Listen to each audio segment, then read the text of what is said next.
Eu quero iniciar perguntando a você, Álvaro, sobre o peso que a sua trajetória em curtas-metragens teve para esse debut, né, em formato de longa-metragem, e quando esse projeto foi surgindo para você até finalmente conseguir levá-lo aos cinemas. Olha, eu acho que ter feito curtas durante a faculdade, depois que eu saí da faculdade, fez toda a diferença, porque o Homem Livre ele ganhou um edital da Secretaria de Cultura do Estado do Rio e eu fui convidado pelo Pedro porque, dentre outros motivos, porque ele achava que a minha trajetória, os meus curtas tinham a ver com a temática do longa e isso foi inclusive uma das coisas que ele incluiu no projeto, que foi enviado ao edital e que ganhou o edital. Então, para mim fez toda a diferença. Além do fato de que, assim, embora o Homem Livre fosse meu primeiro longa, e faz toda a diferença você fazer longa e você fazer curta, porque a duração do set é muito maior e você tem muito mais gente no set, mas o fato de eu já ter feito curtas me ajudou muito a, enfim, saber como lidar com a equipe, como lidar com atores, principalmente, né? Então, foi um passo, mas foi um passo natural, assim. E Armando, em Homem Livre você não é apenas o protagonista, mas você também coloca a sua assinatura como um produtor associado. Eu já conversei com muitos atores em que isso vem como uma confirmação da crença, né, do projeto que você está se envolvendo, né, de um projeto pequeno e autoral. Você pode relatar como você entrou nesse projeto e a importância de apoiá-lo como sendo também um produtor associado? Eu produzo teatro e eu só acredito no trabalho coletivo. Eu não acredito que ninguém faça nada sozinho, principalmente hoje em dia. Eu produzo desde 2009 teatro, então eu venho desse lugar de um trabalho de pesquisa continuada, de procura de texto, de quem eu quero que trabalhar, com quem eu quero que dirigir, com quem eu quero produzir. Então acaba sendo um caminho natural chegar nesse lugar. Então, quando surge o convite para o filme, primeiro que o roteiro é extremamente sedutor, né? Não é todo dia que chega um roteiro desse e um convite, você está afim de fazer. Tanto é que a primeira pergunta que eu fiz para o Álvaro foi por que eu, para poder entender o que ele via em mim nesse personagem. E acho que nesse primeiro encontro ali meio que já foi sacramentada a minha vontade de querer fazer e participar disso. Eu sou um cara que faço pouco cinema. Eu faço muito mais teatro. Dentro dos suportes eu trabalho muito mais no teatro do que em televisão e em cinema. Então quando pinta uma oportunidade como essa, eu queria mesmo participar de tudo e fazer tudo e estar perto de tudo. É um filme de baixo orçamento.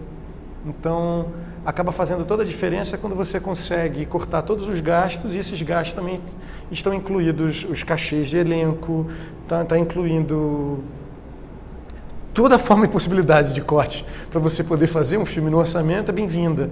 E é nessa hora que você acaba entrando como produtor. É nessa hora que eu acabo oferecendo também a minha contribuição para que esse filme também possa acontecer. Então, eu acredito. E quando eu acredito, eu acho que vale muito a pena.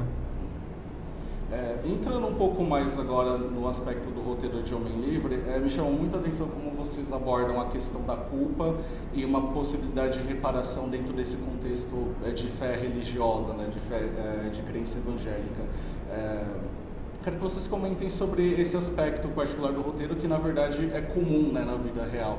Inclusive de muitas pessoas que tiveram uma vida pública, que cometeram algum crime e que buscam essa reparação, né, a partir de uma crença. Eu acho que não é por acaso que ex-presidiários, não só ex-presidiários famosos, mas ex-presidiários em geral, que eles enveredem pelo caminho da religião, porque eu imagino que cometer um crime é algo traumático, que faz com que muitas pessoas se virem contra você, você vai perder vários laços, você se sente muito sozinho e a religião oferece um abrigo, um porto seguro e uma espécie de caminho mesmo para você seguir, um abrigo, né?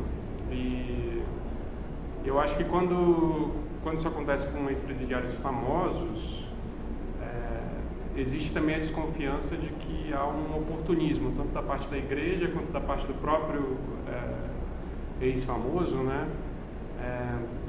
E de que é tudo um teatrinho, mas no fundo eu acho que há sim uma vontade, não posso dizer em todos os casos, mas eu acho que no fundo há uma vontade de encontrar um abrigo mesmo, um lugar onde a pessoa pode ser aceita e se sente segura, assim.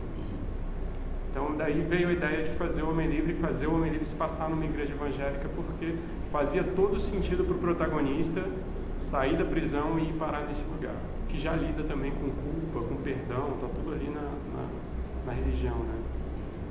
E isso é abordado de certa maneira em um tom mais psicológico. Eu quero saber quais foram as dinâmicas que vocês estabeleceram para, enfim, né, impor essa atmosfera em que às vezes é construída com coisas que não estão necessariamente ali em cena, que são coisas que são imaginadas e que são reforçadas numa pós-produção com uso de música, com a adição de imagens que não estavam lá. Uhum.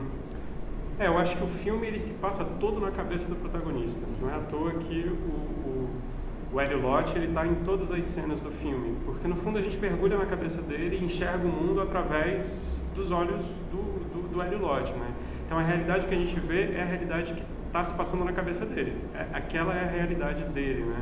Então o contexto paranoico, assim, o fato dele ter motivos práticos para se achar perseguido, isso só aumentava, só servia como combustível para aspirações que estavam acontecendo na cabeça dele, né? Então, eu acho que o contexto do filme dava muita possibilidade de a gente brincar do que é fantasia, do que não é, do que de fato está acontecendo, do que é a imaginação da cabeça dele, do que é uma paranoia e do que de fato é, enfim, que existe um preconceito. O preconceito é real, agora, quando passa para a cabeça dele, isso ganha uma proporção muito maior. Irmão, me conte, existem uns fragmentos dessa vida do Hélio pré-crime, né, em que ele é justamente essa figura, esse artista, esse músico. Como foi para você filmar esses trechos, né, que tem uns fragmentos de videoclipes, né, em que ele está totalmente caracterizado, né, como esse galã musical? Como foi fazer esses momentos que estão tão diferentes, né, do tom do filme? O mais curioso é que a gente fez esses fragmentos um ano depois de ter rodado? 1 ano e meio depois. 1 ano e meio depois. Então tinha um deslocamento temporal bastante longo. Então eu tive a oportunidade de esquecer um pouco o que tinha sido o processo de filmagem. Então era uma coisa completamente alheia àquilo. E que ao mesmo tempo também é interessante porque me coloca num outro lugar.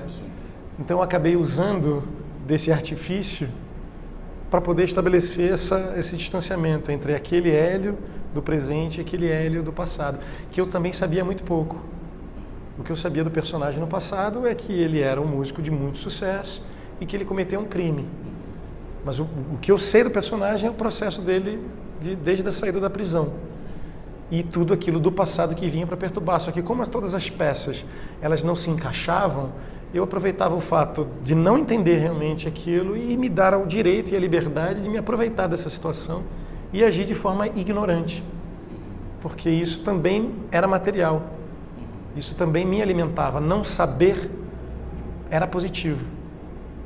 Então, o distanciamento nesse momento para se realizar essas cenas que a gente fez do Hélio antes da prisão, elas foram feitas de forma completamente distante daquele... Até porque era passado e não sabia que aquilo tudo ia acontecer. E para finalizar, uma coisa que é muito central no filme é esse aspecto da, digamos, prisão em vida. Temos o Hélio, que é esse personagem que ele cumpriu a sua pena, mas ele se vê inserido nesse contexto fechado, claustrofóbico, né?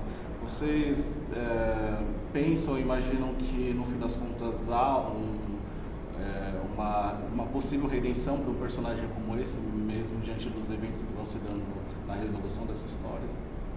Eu acho que a sociedade por si só, ela já culpa as pessoas. Ela procura os vilões, ela procura quem é bom, quem é ruim, e aponta, e define, e rotula.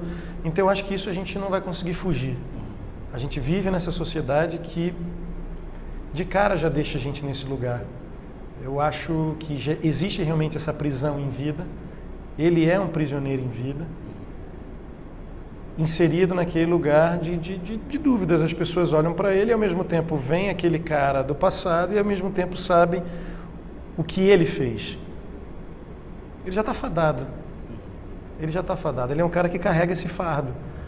O grande lance desse personagem ao longo do filme é de que forma ele vai tentando se livrar dessa carga e desse peso. De que forma ele. E ali eu acho que ele entra num processo de entendimento dele com ele mesmo.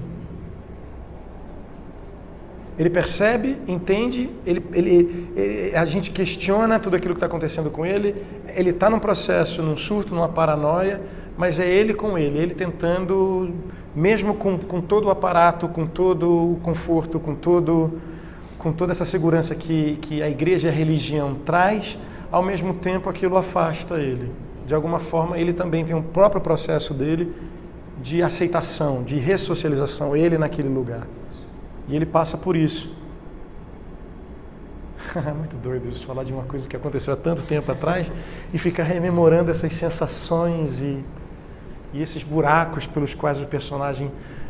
Porque as locações por si só, o lugar onde a gente filmava, era muito sujo, era muito feio, era esse lugar, era sombrio, já era a cabeça confusa desse cara, ali materializada no cenário. Já não era confortável. Filmar, para mim, já não era confortável estar naquele lugar. Então, algumas das vezes eu me colocava naquelas situações, vivenciando aquelas experiências para o personagem, e ao mesmo tempo, para mim também era uma forma de me redimir e de me entender, e de entender para onde é que eu estava indo. E o personagem ele era tão complexo que às vezes eu me perdia nesses buracos do roteiro. Eu tinha que ter às vezes uma noção muito clara de para onde ele ia, o que ele estava querendo naquele instante. E às vezes, como você me fez na pergunta anterior, às vezes também era interessante não saber. Vou viver essa situação e esse instante para não saber. Mas eu acho que dificilmente a gente vai conseguir fugir do julgamento. Existe um julgamento nosso, pessoal, e existem todos os dedos da sociedade apontando. Então, acho que é muito difícil fugir disso. Perfeito. Carlos, muito obrigado pela entrevista. Poxa, obrigado a você. Obrigado. Valeu.